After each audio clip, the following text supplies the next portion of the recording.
Hello बच्चों, तो हम डिस्कस कर रहे थे आपसे some example of nucleophilic substitution reaction. Okay, तो हमने कर लिया था कि जब हैलोकेन सोडियम हाइड्रोक्साइड या पोटेशियम हाइड्रोक्साइड एक्वस के साथ रिएक्ट कराते हैं तो क्या बनता है, अल्कोहल बनता है। और जब अमोनिया के साथ रिएक्ट करते हैं अमाइन बनता है। जब लिथियम एल्युमिनियम हाइड्राइड के साथ रिएक्ट करता है तो क्या बनता है, एल्केन बनता है।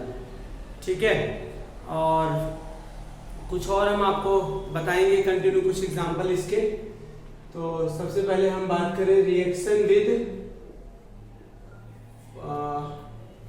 एल्काइल एमाइन या एल्केन एमाइन कह सकते हैं, alkane amine. Reaction with alkane amine. Alkane amine क्या होता है आपका, RNH2। क्या होता है, एल्केन एमाइन आपका RNH2 होता है। तो देखिए, जब आप एल्काइल हैलाइड को किसके साथ लेकर आते हैं, एल्केन एमाइन के साथ लेकर आते हैं, तो ये सेकेंड डिग्री एमाइन देगा। क्या देगा, RNH R' प्लस क्या हो जाएगा, HX। ये क्या देगा आपका, सेकेंड डिग्री एमाइन देगा, ध्यान रखिएगा। ठीक है ना। और भी है reaction with, very important, reaction with sodium एसेटिलाइट।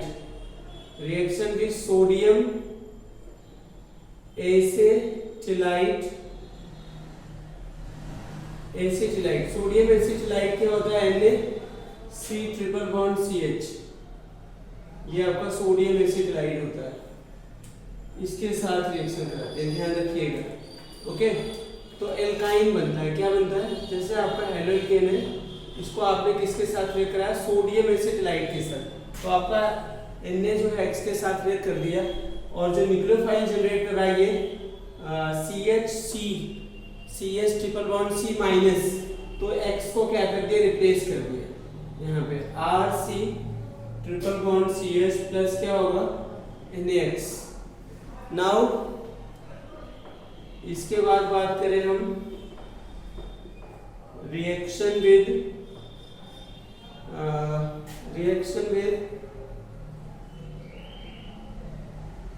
AgCN। Reaction with AgCN, silver cyanide. तो जब भी हैलोकेन को AgCN के साथ रिएक्ट कराते हैं तो ध्यान रखिएगा क्या बनता है, RNC plus AgX।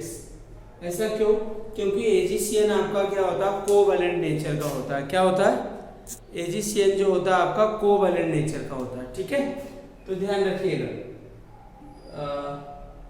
AgCN compound जो होता है कोवैलेंट नेचर होता है। तो पहले इसमें ये जो है कार्बन के साथ ये बॉन्ड बनाएगा एल्काइल ग्रुप के कार्बन के साथ, तो क्या बनेगा, आइसोसाइनाइड। इसे क्या बोलते हैं, क्या आपका एल्काइन है, ये आपका क्या है,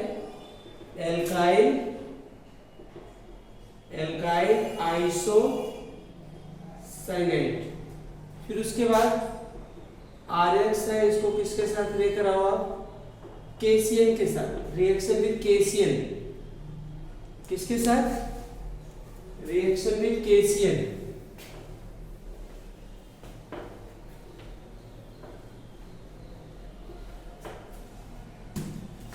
आगे बेटा रिएक्शन विद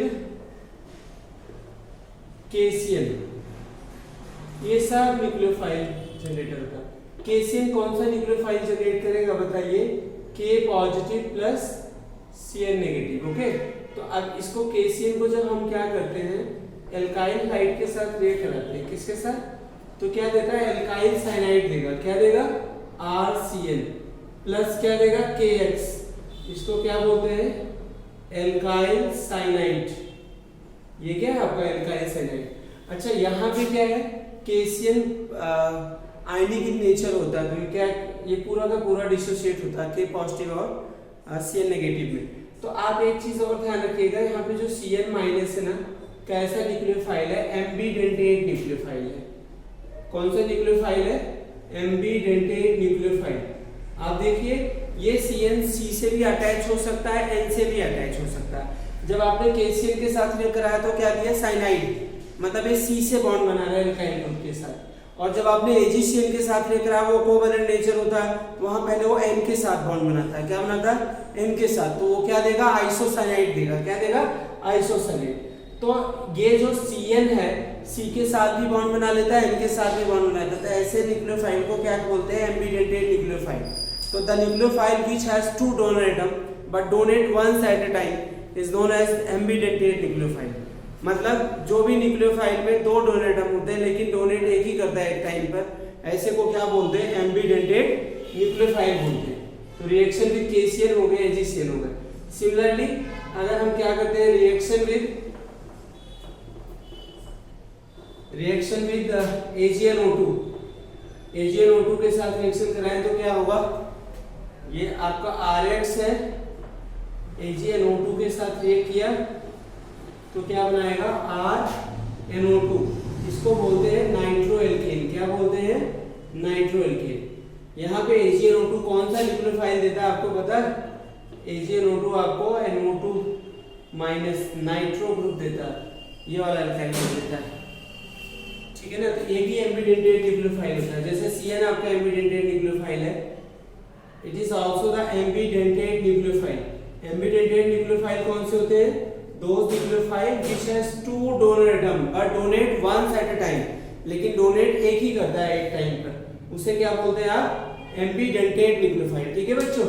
तो अभी इसमें जब AgNO2 के साथ रिएक्ट कराते हैं तो क्या किसके साथ बॉन्ड बनाता है? N के साथ बॉन्ड बनाता है, ठीक है ना। याद रखना हमेशा जब भी AgCl हो, AgNO2 हो तो एल्काइल ग्रुप किसके साथ बॉन्ड बनाएगा? N के साथ बॉन्ड बनाएगा, तो कभी गलत नहीं होगा, ठीक है ना। और रिएक्शन विद यहाँ पे अगर हम करें KNO2 के साथ रिएक्शन कराएं, रिएक्शन विद आपका KNO2, जैसे आपका एल्काइल हैलाइड है यहाँ पे, इसको हमने किसके साथ रिएक्ट कराया? KNO2 के साथ रिएक्ट कराया, तो ये क्या दे दिया? RONO प्लस क्या बनाएगा? KX। इसको हम क्या बोलते हैं? Alkane nitrite. क्या बोलते हैं? Alkane nitrite. यहाँ पे डोनर एटम कौन है? ऑक्सीजन है। जो K वाला उसमें डोनर एटम कौन है? ऑक्सीजन है। तो ठीक है, तो एल्केन नाइट्राइट या sometimes it is called the nitroso alkane. तो these are example of the nucleophilic substitution reactions. ये क्या है आपके? एग्जांपल है न्यूक्लियोफिलिक सब्स्टिट्यूशन के, ठीक है। तो अब ये बताइए, ये जो रिएक्शंस हो रही है इनमें कन्वर्जन जैसे हम दे दें, आपको आज जो पढ़ा है उस पे आपको कन्वर्जन देते हैं। कैसे करना है आपको? क्वेश्चन है आपका, right the following conversion. Right the following conversion. कुछ कन्वर्जन कराते हैं न्यूक्लियोफिलिक सब्स्टिट्यूशन से, जो कि आपके बोर्ड में भी आ जाते हैं और कॉम्पिटिटिव एग्जाम में भी आते हैं, नीट और जेईई वगैरह में। तो जैसे अगर यहाँ पे हम बात करें बेटा, सबसे पहले ब्रोमोइथेन 2 क्या है बच्चे? ब्रोमोइथेन 2 क्या होगा बताइए? नाइट्रोइथेन। क्या बनेगा? ब्रोमोइथेन 2 आपको नाइट्रोइथेन बनाना। सेकेंड बनाना आपको क्लोरोइथेन 2 ब्यूटाइन। क्लोरोइथेन 2 ब्यूटाइन बनाना, ठीक है। तो चलिए, ब्रोमोइथेन क्या होगा आपका? CH3 इथेन है तो क्या होगा? दो कार्बन होंगे, ब्रोमोइथेन CH3 CH2Br। इसको क्या करिए, इससे क्या बनाना आपको? नाइट्रोइथेन बनाना। क्या बनाना? नाइट्रोइथेन, मतलब CH3 CH2NO2। तो आपको रिमेंबर रहना चाहिए कि इसको नाइट्रो ग्रुप इंट्रोड्यूस कराने के लिए किसको AgNO2 के साथ लेकर आए या KNO2 के साथ। तो अभी आज ही पढ़ाया, तो इसको किसके साथ लेकर आ दे बेटा? AgNO2 के साथ। AgNO2 के साथ लेकर आया तो क्या देगा बेटा? यहाँ पे AgBr बाहर आ जाएगा, आपका नाइट्रो एल्केन बन जाएगा। उसके बाद अगर हम बात करें, क्लोरोइथेन है आपका CH3 CH2Cl। क्लोरोइथेन से आपको ब्यूटाइन बनाना है, तो ब्यूटाइन में कितने कार्बन होते हैं? 4। तो क्या होगा? CH2C ट्रिपल बॉन्ड क्या हो जाएगा? CH। ये बनाना कैसे बनेगा? तो आपका एक ही मेथड है, ध्यान रखिएगा, NaC triple bond CH, sodium acetylide. जब आप क्लोरोइथेन को सोडियम एसिटिलाइट के साथ रिएक्शन कराएंगे तो क्या बनेगा? ब्यूटाइन, और यहाँ से क्या निकल आएगा? NaCl निकल आएगा। तो इस तरीके से कन्वर्जन कर सकते हैं आप, ठीक है ना, इल्पर बेस, जो कि इंपॉर्टेंट है। तो ध्यान रखिएगा, आपको इन सबको करना है।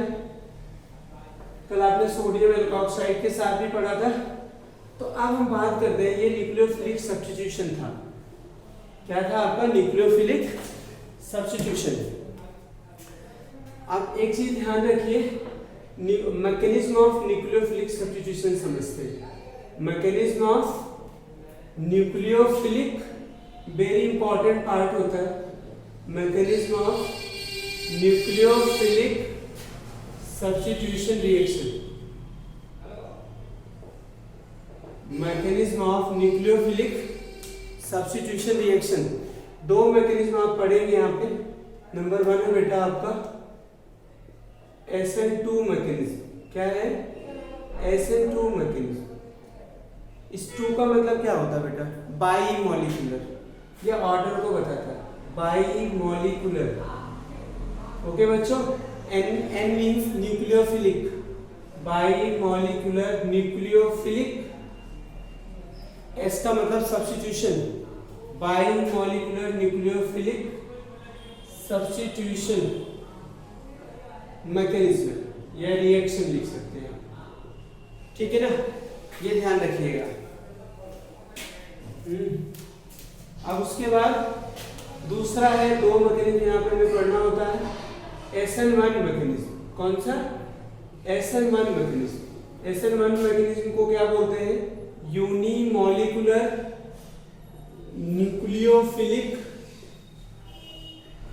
Nucleophilic substitution reaction. Unimolecular nucleophilic substitution reaction. तो 1 बाय 1 करके हम डिस्कस करेंगे।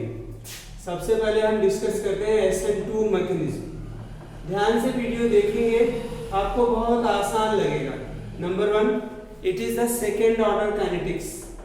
It is the second order kinetics. SN2 mechanism, 2 का मतलब उसके ऑर्डर ऑफ रिएक्शन को बताता है। Second order kinetics. अब ये कैसे पता लगेगा ऑर्डर ऑफ रिएक्शन? चैप्टर 4 में केमिकल काइनेटिक्स जब डिस्कस करेंगे तब बताएंगे, लेकिन फिर भी आपको समझाते हैं। जैसे देखिए RH है, यहाँ पे न्यूक्लियोफाइल है, तो क्या रिएक्ट करता है? देखो सब्स्टिट्यूशन हो गया ना, न्यूक्लियो NU ने रिप्लेस कर दिया किसको? हैलोजन को। तो यहाँ पे जो इस रिएक्शन का जो रेट है ना, वो किस पर डिपेंड करेगा? सेकेंड ऑर्डर का मतलब दोनों मॉलिक्यूल पर डिपेंड करेगा। मतलब रेट का मतलब स्पीड किस पर? RH मतलब एल्काइल लाइट के कंसंट्रेशन पर डिपेंड करेगा, और किसके कंसंट्रेशन पर डिपेंड करेगा? न्यूक्लियोफाइल। इसका पावर 1 है, इसका भी पावर 1 है, तो ये क्या हो जाएगा? ऑर्डर क्या हो जाएगा? 2। ऑर्डर क्या हो जाएगा आपका? यहाँ पे 2। तो इसलिए ये सेकेंड ऑर्डर काइनेटिक्स है, ध्यान रखना। मतलब इस रिएक्शन का रेट जो SN2 से होता है वो एल्काइल लाइट के भी कंसंट्रेशन पर डिपेंड करेगा और न्यूक्लियोफाइल के भी कंसंट्रेशन पर डिपेंड करेगा। इसलिए ये क्या है आपका? सेकेंड ऑर्डर काइनेटिक्स है। तो सेकेंड पॉइंट आपको बताते हैं, SN2 मैकेनिज्म का सेकेंड पॉइंट बताते हैं।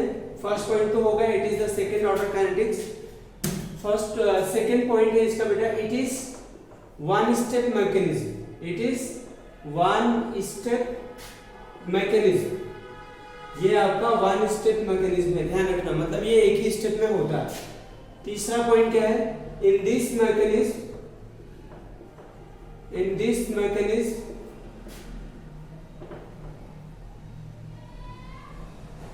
Transition state form. Transition state form. कितने स्टेट बनते हैं बताइए? Transition state. What is transition state? It is the imaginary state. ये कैसा स्टेट होता है आपका? इमेजिनरी, काल्पनिक स्टेट होता है, याद रखना। It is the imaginary state, याद रखिएगा। Fourth point, in this mechanism inversion takes place. In this mechanism, inversion takes place. Inversion का मतलब जब कंपाउंड का कॉन्फ़िगरेशन चेंज हो जाता है उसे इन्वर्जन बोलते हैं। जैसे अम्ब्रेला लेके जा रहे थे, छाता, तो वो पलट गया। क्या हो गया? तूफान आया, पलट आ गया। स्टॉर्म में वो क्या होता है? उसका साइड चेंज हो जाता है कि नहीं हो जाता? तो उसका क्या हुआ? कॉन्फ़िगरेशन चेंज हुआ। तो वैसे इसमें भी in this mechanism inversion takes place. Inversion होता है। इन्वर्जन का मतलब चेंज इन कॉन्फ़िगरेशन। कॉन्फ़िगरेशन उल्टा हो जाता है, change in configuration. Got it? समझ आया ना? ये ध्यान रखिएगा, उसका कॉन्फ़िगरेशन क्या होता है, चेंज होता है। 5th पॉइंट, ठीक है ना, in this mechanism inversion takes place, change in configuration, got it, बोलो। अच्छा, अब सबसे जो मोस्ट इंपॉर्टेंट पार्ट है reactivity, reactivity of alkyl halide by SN2 mechanism, by SN2 mechanism as follows, as क्या होगा, as follows। कैसे, आपका देखिए यहाँ पे जो मिथाइल लाइट होगा वो क्या करेगा, फास्टर रिएक्ट करेगा, फिर CH3 CH2X, फिर क्या होगा CH3 CHX CH3, फिर क्या होगा आपका CH3 CH2 CH3 CH3 CH3X। तो बताइए ये क्या होगा, इसकी रिएक्टिविटी क्या हो रही है, थ्रू SN2 मैकेनिज्म से reactivity decreases, reactivity decreases with increasing the number of alkyl group. ऐसा कैसे, ये बताइए। हाइड्रोजन जिस कार्बन से जुड़ा हुआ उसी पे तो न्यूक्लियोफाइल अटैक करेगा, क्योंकि कार्बन हाइड्रोजन बॉन्ड आपका पोलर होता है, यहाँ पे पॉजिटिव चार्ज, यहाँ पे नेगेटिव चार्ज, तो कोई भी न्यूक्लियोफाइल इस कार्बन पर अटैक करेगा। तो ये बताइए, तो इस पे स्टेरिक हिंड्रेंस क्या है, सबसे कम है। हाइड्रोजन छोटे छोटे एटम्स होते हैं, तो उस पे आसानी से क्या कर लेता है, अटैक कर लेता है। कौन, न्यूक्लियोफाइल। देखो यहाँ पे क्या हो गया, यहाँ पे देखो इसका, यहाँ पे देखो एक एल्काइल ग्रुप आ गया, यहाँ पे कितने हो गए, 2 एल्काइल ग्रुप आ गए, यहाँ पे कितने आ गए, 3। तो यहाँ पे देख सकते हैं आप स्टेरिक हिंड्रेंस सबसे ज्यादा है, तो न्यूक्लियोफाइल को अटैक करने के लिए क्या मिलेगा, स्पेस नहीं मिलेगा, तो इसलिए ये क्या होगा, आपका लेस रिएक्टिव होगा। तो ये आपका कौन सा है, मिथाइल लाइट है, this is the methyl light, okay. और ये आपका क्या है, फर्स्ट डिग्री एल्काइल लाइट है, ओके। और ये आपका क्या है, सेकेंड डिग्री एल्काइल लाइट है। तो जैसे जैसे एल्काइल लाइट की डिग्री बढ़ती है, और this is the third degree, तो रिएक्टिविटी डिक्रीज होती है। रिएक्टिविटी क्या होती है, डिक्रीज होती है। आपको इसका मैकेनिज्म मैं और बता देता हूं कैसे। देखिए SN2 का ये सारे स्टेप्स आपको मैं समझा दूं, जो 5 के 5 लिखे थे यहाँ पे, ठीक है ना। जैसे हमने कहा CH3Cl है, इसको हमने क्या किया, एक्वस NaOH के साथ क्या किया, रिएक्ट करा है ना। तो क्या प्रोडक्ट बनता है बेटा, CH3OH प्लस क्या बनता है, NaCl। अब इसी रिएक्शन की आपको क्या लिखना है, मैकेनिज्म लिखना है। तो हमने ये बताया है it is the one step mechanism, एक ही स्टेप में होता है। तो चलिए ठीक है, लिखते हैं, इसका स्ट्रक्चर बनाते हैं। देखिए HH, पहले एक चीज समझ लें आप, NaOH एक्वस फॉर्म में है, तो कौन सा न्यूक्लियोफाइल जनरेट करेगा, OH-, ठीक है। अच्छा, और यहाँ पे आपका Cl है, तो OH- आएगा अटैक करने के लिए। आगे खुद न्यूक्लियोफाइल है क्लोरीन, आगे से अटैक नहीं करने देगा, तो क्या कहाँ से अटैक करेगा, हाँ पीछे से अटैक करेगा। कहाँ से, पीछे से अटैक करेगा। देखिए, तो आप ये देखिए, जो मैंने बोला था SN2 mechanism is the second order kinetics, मतलब इस एल्काइल लाइट और इसके OH दोनों के कंसंट्रेशन पे क्या करता है, डिपेंड करता है, इसलिए ये क्या आपका सेकंड ऑर्डर काइनेटिक्स है। तो हुआ क्या, देखिए यहाँ से H, तो यहाँ से देखिए बॉन्ड बनना शुरू हो गया। क्या हो गया, OH इधर से हाफ बॉन्ड बना रहा बेटा, और Cl इधर से हाफ बॉन्ड क्या कर रहा है, तोड़ रहा। ऐसी सिचुएशन पॉसिबल नहीं है। तो this is called the transition state, this is the transition state या इमेजिनरी स्टेट होता है, इसको क्या बोलते हैं, इमेजिनरी स्टेट। अब क्या होता है, जब बॉन्ड टूट जाएगा बच्चों, तो क्या होगा जरा बताइए, OH इधर आ गया, इन्वर्जन हो गया। देखो हमने कहा था क्या होगा, इन्वर्जन हो जाएगा। तो यहाँ पे क्या ले लेगा, Cl- क्या करेगा, रिलीज कर देगा, ठीक है ना। तो ये देखो कॉन्फ़िगरेशन पहले से चेंज हो गया। तो क्या हो गया, पहले देखो Cl फ्रंट में था, अभी OH ने Cl को रिप्लेस किया तो पीछे आया, तो कॉन्फ़िगरेशन चेंज हो गया। इसी को क्या बोलते हैं, इन्वर्जन बोलते हैं। क्या बोलते हैं, और यहाँ से क्लोराइड आयन निकला था, तो इसने क्या किया, Na पॉजिटिव प्लस क्या कर लिया, Cl- से रिएक्ट किया, NaCl बना दिया। तो इस रिएक्शन की मैकेनिज्म यही है। तो SN2 मैकेनिज्म कौन फास्टर देता है, आपका सेकंड, जो जिस पे स्टेरिक हिंड्रेंस सबसे कम होगा, जैसे मिथाइल लाइट, वो फास्टर रिएक्शन देगा। थैंक यू बच्चों, अगली क्लास में हम आपको SN1 मैकेनिज्म लेके आएंगे। Thank you very much.